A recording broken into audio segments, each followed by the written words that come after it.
saya Suster Ferenciana, kelas B, program studi PKAUD semester 2, NIM 102/2021-0205. Dalam video kali ini, saya akan menjelaskan tentang perkembangan dewasa awal, madya, dan dewasa akhir. A. Pengertian dewasa. Dewasa berarti matang, baik matang secara biologis maupun secara psikis, sehingga bisa dikatakan tidak perlu menunggu tua untuk menjadi dewasa. 2. Ciri-ciri perkembangan dewasa awal, dewasa madya, dan dewasa akhir. A. Ciri-ciri perkembangan dewasa awal.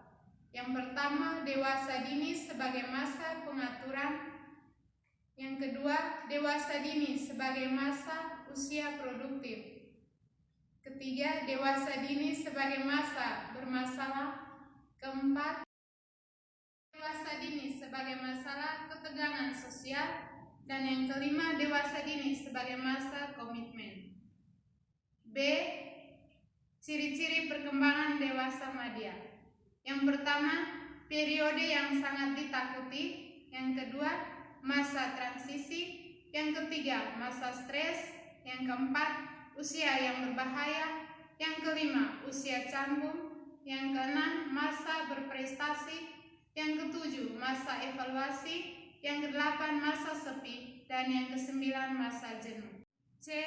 Ciri-ciri dewasa akhir.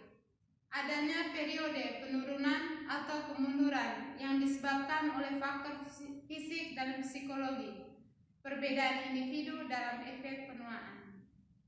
Yang ketiga, tugas perkembangan masa dewasa awal, dewasa madya, dan dewasa akhir.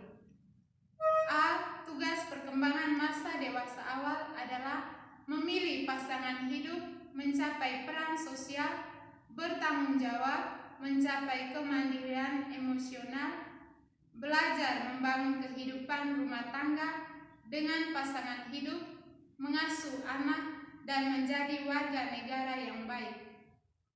B. Tugas perkembangan masa dewasa madya.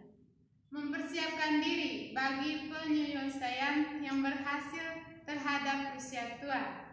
Penguasaan tugas-tugas ini penting, artinya untuk keberhasilan dan kebahagiaan baik pada usia madya maupun pada tahun-tahun terakhir kehidupan, serta pemanfaatan kegiatan pada waktu luang. C. Tugas perkembangan masa dewasa akhir.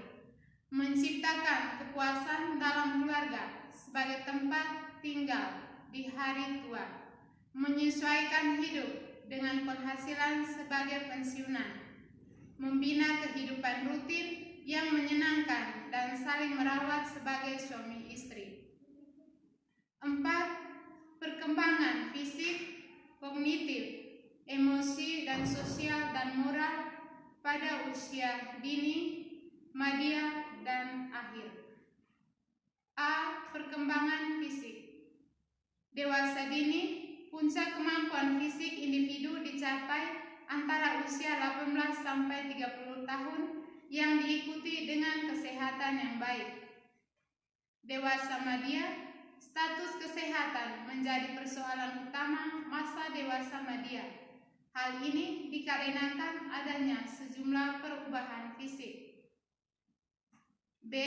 Perkembangan kognitif. Ada beberapa tahap perkembangan kognitif pada masa dewasa, yaitu tahap mencari prestasi. Tahap ini terjadi pada masa dewasa awal. Tahap tanggung jawab. Tahap ini dimulai sejak masa dewasa awal. Tahap eksekutif.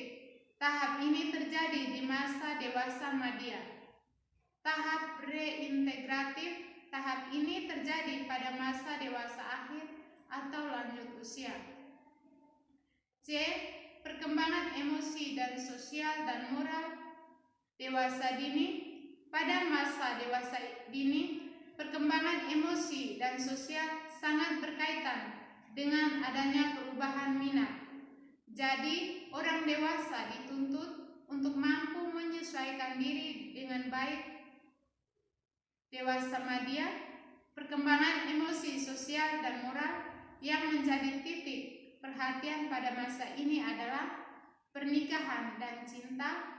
Sindrom karang kosong menyatakan bahwa kepuasan pernikahan akan menurun karena anak-anak mulai meninggalkan orang tuanya.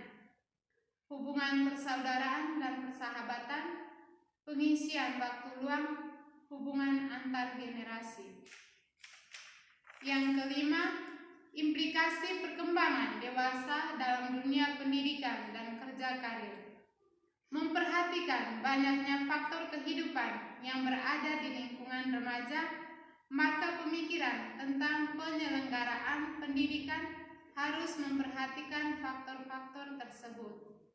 Usaha yang dapat dilakukan untuk membimbing minat dan kemampuan remaja untuk mencapai cita-citanya antara lain, bimbingan karir bertujuan untuk mengarahkan siswa untuk menentukan pilihan jenis pendidikan dan jenis pekerjaan sesuai dengan kemampuannya. Dan yang terakhir, memberikan latihan-latihan praktis terhadap siswa. Sekian dan terima kasih.